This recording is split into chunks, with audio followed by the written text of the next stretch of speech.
There are more pyramids in Sudan than in all of Egypt, and almost nobody knows it. That is not an accident.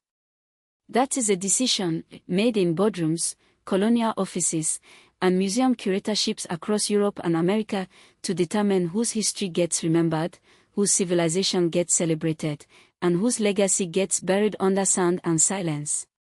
For the African diaspora living across the world today, from the streets of Lagos to London, from Harlem to Kingston, this story is not ancient history. It is the blueprint for understanding how power works, how identity gets stolen, and how the truth always finds a way to survive. The Nubian pyramids of Sudan represent one of the greatest acts of cultural erasure in human history. They also represent one of the greatest testaments to Black African genius the world has ever produced. If you have ever been told that Africa had no great civilizations, no engineering traditions, no sophisticated religious philosophy, no architectural legacy, this is the story that dismantles that lie, stone by stone, pyramid by pyramid, one defiant structure at a time. Long before Rome conquered Britain, long before Greece was writing its founding myths, long before the word civilization was even coined in the Western world, a kingdom rose in the heart of Africa that would shape the entire ancient world and leave a physical mark on the landscape so profound that it still stands today, 2,000 years after the civilization that built it faded from political power. This kingdom was called Kush. Its people were Nubian. And for a very long time, they were among the most powerful rulers on the face of the earth. The kingdom of Kush emerged along the Nile River in what is now the northern region of Sudan, a geographic zone the ancient world called Nubia, from the Egyptian word Nub, meaning gold. This was not coincidental. Nubia was extraordinarily wealthy. Its soil was rich, its trade routes were essential, and its cultural output was formidable. Beginning around 2500 BC, Kushite civilization developed in direct relationship with ancient Egypt, sometimes as a trading partner, sometimes as a conquered territory, and eventually, dramatically, as a conquering force in its own right. Around 747 BC, the Kushite king Pi led his armies northward and conquered Egypt, establishing the 25th dynasty, a line of Black African pharaohs who ruled the entire Nile Valley for nearly a century. These were not provincial leaders borrowing someone else's culture. These were sophisticated rulers who understood Egyptian traditions so deeply that they restored temples the Egyptians themselves had neglected, revived religious practices that had fallen into disuse, and constructed monuments that would outlast every empire that came after them. The capital of Kush moved over centuries, from Kama to Nopeta to Meroe. It was at Meroe, in the desert landscape of eastern Sudan, that the Kushite builders reached their most distinctive architectural expression. Between roughly 300 BC and 350 CE, they constructed more than 200 pyramids across the Sudanese desert, most clustered at sites like Meroe, Nuri, and El Kuru. These pyramids were steeper than their Egyptian counterparts, with a more sharply defined silhouette that cuts into the sky like a knife.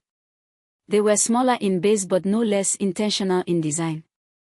They were built as royal tombs, dedicated to Kushite kings and queens, and they were decorated with carvings, hieroglyphic inscriptions in the Meroitic script, and funerary chapels that reflected an entire theological worldview.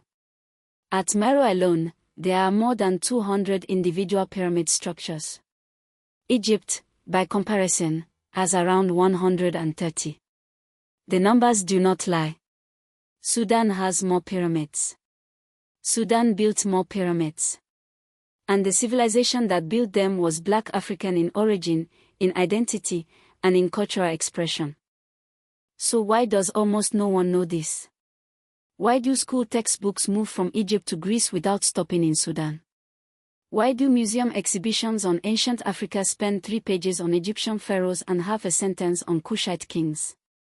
Why is the word Nubian absent from most popular history? The answer requires you to understand how colonialism does not just steal land and labor, it steals narrative. When European explorers and archaeologists began arriving in Sudan in the 19th century, they encountered a problem. The Nubian pyramids were clearly African. The people who built them were clearly Black. And yet the structures were undeniably sophisticated, undeniably impressive, undeniably evidence of a high civilization. This contradicted the foundational mythology of European colonialism, which required Africa to be a continent without history, without achievement, without civilization, because that myth was the justification for slavery, for extraction, for domination. If Africa had built pyramids, if Africa had produced pharaohs and astronomers and architects and theologians, then the entire colonial project stood on a lie. And so the response was not to revise the lie. The response was to bury the evidence.